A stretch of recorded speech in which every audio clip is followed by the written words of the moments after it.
It was the biggest crime investigation there had ever been in the United Kingdom.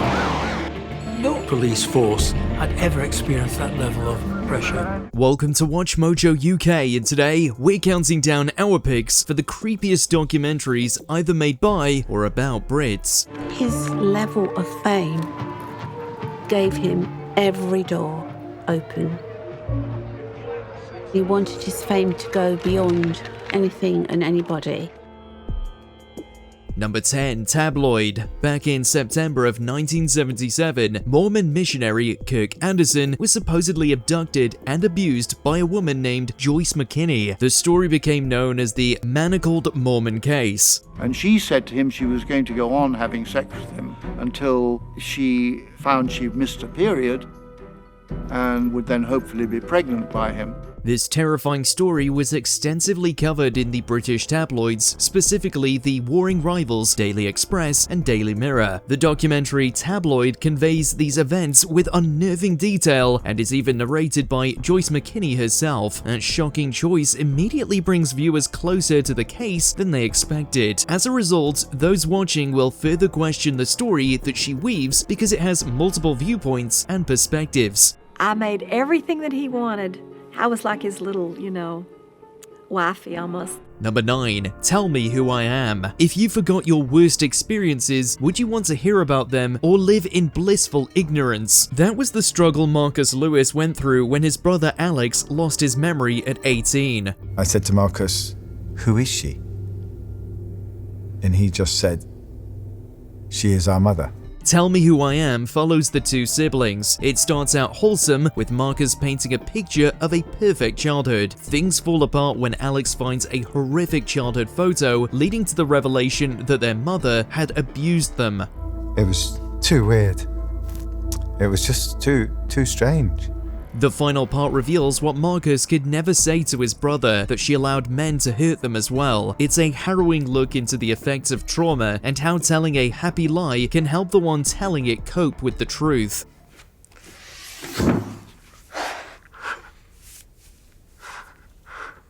Number 8. The Ripper. Between 1975 and 1981, Peter Sutcliffe killed around a dozen women and attacked many more in the north of England. Police are investigating the discovery of a woman's body.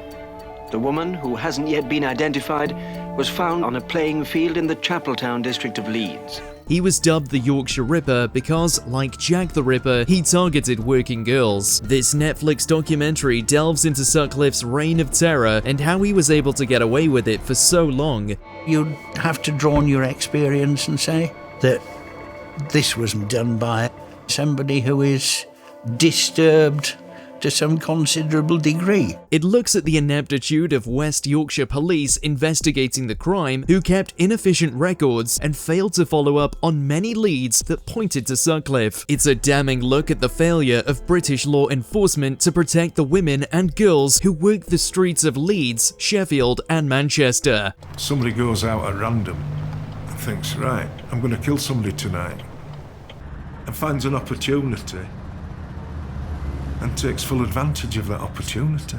Number 7. The Dying Rooms. We entered China separately on tourist visas, each carrying parts of a hidden camera that were only assembled once we were in the country. The one-child policy in China was intended to reduce the population. It succeeded, but at the cost of countless girls across the country. The Dying Rooms focuses on orphanages that house minors, primarily girls and disabled boys, that have been abandoned by their parents. This law, hated by the people of China, has brought the state into national condemnation. There, they were left to die of neglect. What the crew found while filming can only be described as horrific. Victims were tied in place on makeshift potty chairs or packed together in cribs, and protocols confirming safety and hygiene were ignored. Despite the horrific footage, the policy remained in place for another 20 years. That problem is likely to get worse, very much worse, in the near future.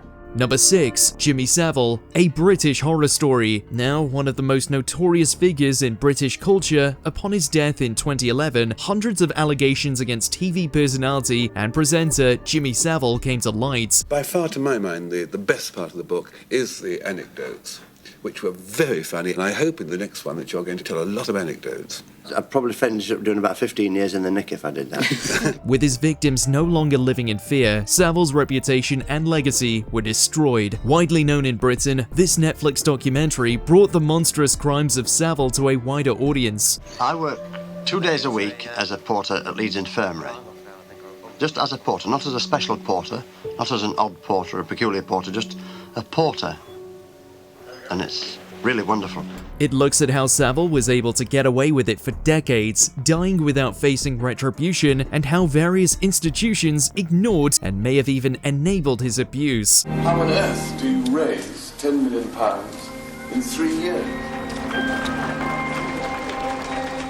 However, it's also been criticised for keeping Saville in the public eye even a decade on from his death. Number 5. Stalkers. I'm always looking over my shoulder. I've got cameras up at my house now. Still check out my window every night to see if there's anyone there. In 2022, Dooley gave us all nightmares with the series Stacey Dooley Stalkers. Over 2 episodes, we hear the stories of victims and the stalkers themselves. One story involved a woman who received threats which knew intimate details of her and her daughter's lives. It turned out the stalker was her ex-partner whom she once lived with. The police, when he was arrested, they seized his phones, and in his Google searches it was like, how do you get a black eye without pain? He had Googled, how do you give yourself a black eye? Yeah. We also see the long-term effects this trauma can have on life. Dooley even spoke to victims whose stalkers were strangers to them, making it seem like anyone could commit this appalling act. She also met convicted stalkers, some that regretted their actions, and others who immediately began their dangerously obsessed habits again upon release. Yeah, how do you see your future? I see it bright, to be honest.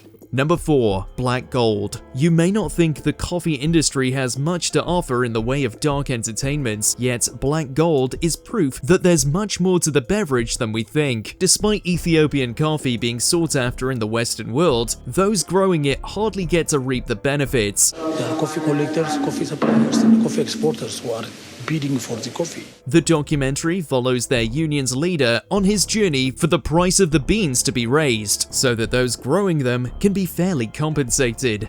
They work 8 hours, full 8 hours, and they are getting $50 a day. This leads to the farmers praying to a higher power for their struggles to end. It's a stark look into how something many in the States take for granted is the key to someone's success and livelihood elsewhere. I'm very sad because I'm looking at it reminds me of my farmers. Number 3. My Scientology Movie. You've got to have that intensity, okay? Because this is not some minor game. Traveling side by side with ex-Scientology member Mark Rathburn, Louis Theroux delves into the innermost circles of the renowned Dianetics-based belief, studying exactly what it is that makes the practices of the group so controversial. They say it brainwashes people.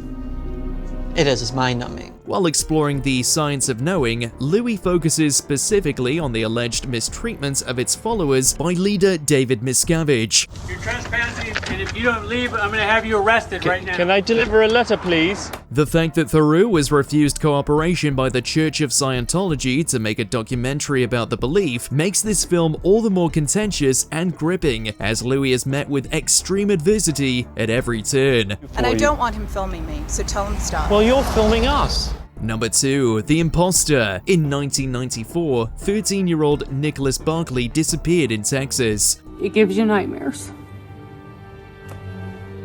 It really does. 3 years later, a man claiming to be Nicholas came forward, but this man wasn't Nicholas at all. He was Frédéric Bourdin, a French con artist. The Imposter explains how Bourdin was able to get away with it for so long, despite being significantly older than Nicholas and not looking anything like him. From as long as I remember, I wanted to be someone else. It's incredibly disturbing how he inserted himself into the Barkley family and tricked them into accepting him. Most remarkable of all, however, is that director Bart Layton conducted interviews with Bourdin himself, which makes the case even more complex as he somehow manages to come across as sympathetic. I didn't give a damn what other people were thinking and what they were feeling. I care about myself, just about myself. Number 1. The Act of Killing. With subject matter this heavy, the British co-production, The Act of Killing, was always going to be a tough watch. In Indonesia, filmmaker Joshua Oppenheimer interviews former executioners who took part in the Indonesian mass killings of 1965 and 1966. Jadi cara untuk jangan keluar darah itu inilah pakai sistem ini. Ya, saya peragakan boleh kan? They reenact the killings in a variety of genres, including westerns and musicals, while Oppenheimer asks them both about their artistic choices in the portrayals and about the events themselves. Lebih cepat pakai kawat dia. Karena pakai kawat, kalau kita udah tarik kuat, dia nggak bisa megang kawat lagi. The fun reenactments juxtaposed with the horrific topics they portray is extremely disturbing. It's not hard to see why this documentary remains so controversial.